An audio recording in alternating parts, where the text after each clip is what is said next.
This is our 1975 Yamaha Xs650. For the past few months, the bike's been sitting in storage, sitting pretty on display. Today, we're going to be looking over the bike and getting it running and syncing the carburetors and making sure she's ready for the season. The first step is to take the airbox and the tank off in order to get access to the carburetors to pull them off the bike.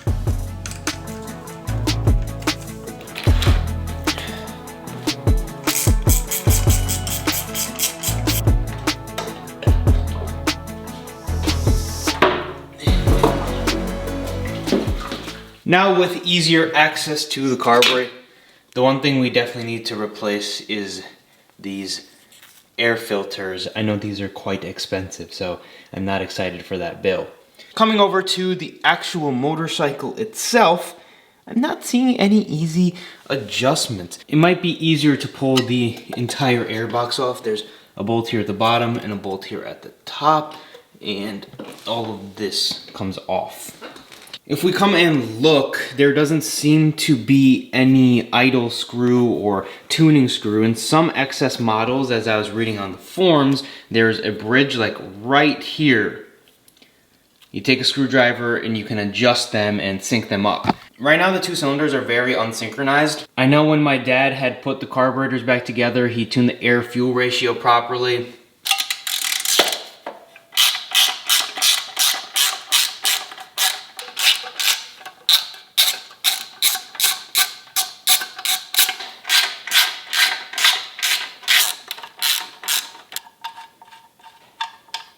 We got the carbs pulled off the machine now. Last night, my dad got a little busy with them and rebuilt both of the carburetors. Since the carbs are off the bike and it's very simple to clean the jets out, clean the bowls one time, he went ahead and popped the bowl off and cleaned the carbs. If you've missed the video where we cleaned the carbs last time, I'll link it below. There was one area where my dad had noticed the bike could possibly suck in an air, which is the reason why the right side was leaning out on idle, and when we revved it up, it would be fine. There's this right here, which is for the enrichener. On the right side, this piece had fallen out. We made a repair to that piece, and I've got the second carburetor already back on the bike. That could be blocked off, as the bike does start very well without the choke. And let me show you how we synced them. There's a plethora of different variants of Yamaha Xs650. Some are just tuned off of feel, where there is a bridge between the two carburetors that you can tweak. With this carburetor here, you simply just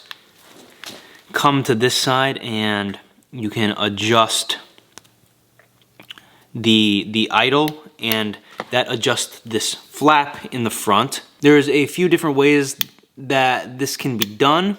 Alan Milliard has recommended is you take a drill bit and you put it in and you tighten it all the way down to the drill bit. Taking something of an even measurement is the ideal. This gives us the baseline, so both carburetors are synced up to each other, which was the whole goal. I got the carbs back onto the bike. I'm gonna put the tank back on. It's the easiest way to check and make sure everything's going good with it. Tank hooked up to the carburetors, also have the battery. We don't have the cables hooked up. Let's do a test fire, see how the bike sounds on idle. We can manually manipulate the throttle if needed. Currently we're waiting on a bunch of parts for the XS as far as fuel lines, filters, things like that. There will be another video where we go through and change and update and service the bike in a couple other ways. Here we go. Let's see how she's gonna behave. We did add some fresh gasoline into the tank. Should be some fuel going to the pet. There should be some fuel in the carburetors.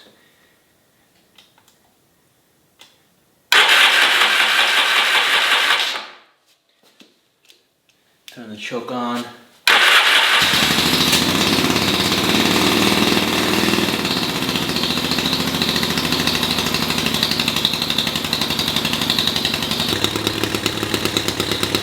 Bike's running on both. It started up fine. I noticed that the carburetors weren't fully tightened down and the right side was leaning out, which is why it was misfiring. I forgot to do the front clamps, but now It's very cold outside and we have to let the garage circulate. The bike's been sitting for so long. It only has minimal miles in the year, so its smoking is very justifiable.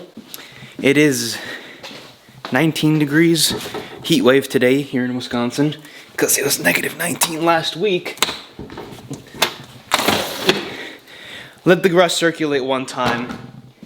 She sounded good. The carburetors are tuned back up.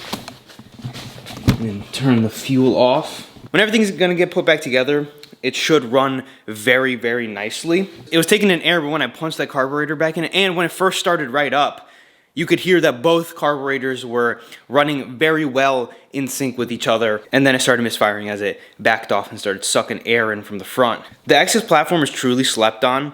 The fact that you can pick up an Xs650B like this for sub $4,000 in many cases. If not, sometimes you can pick them up sub $2,000 and a little bit lesser of a condition. The original XS is one bike we need to add to the collection, I think.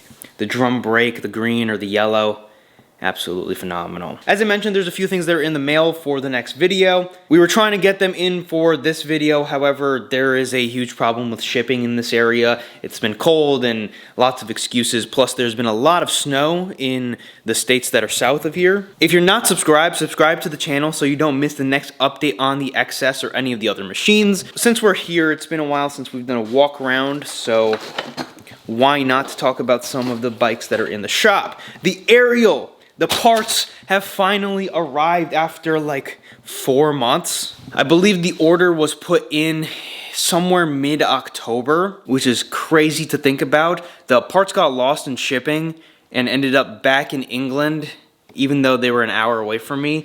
So Dragonfly very quickly ships them back out, and now we have them. Gotta find some time for the Ariel. Shouldn't be too long before the bike gets put back together, and shouldn't be too long before miles can get put on the machines again. As soon as the Ariel is done, the Ducati will go on the table. I've decided, if you have been paying attention with the 250 dirt bike, the bike needs its top end done. I talked to a local shop here. I'm gonna have that work outsourced. Simply don't have the time to go through and do the valves and the piston and all the things required with that. Most likely, we'll need to buy some more specialized tooling for it, and instead of doing that at the moment, we gotta ride the bike, and I don't wanna have it sit here and miss part of the season. So this next week is going to go to the shop, which will be fun, because that means it will come back faster. That's a quick little update with the XS, doing a small bit of tuning and dialing in the carburetors a little bit more. If you did enjoy the video, once again, if you're not subscribed, subscribe to the channel. With that said, I will see you guys in the next video.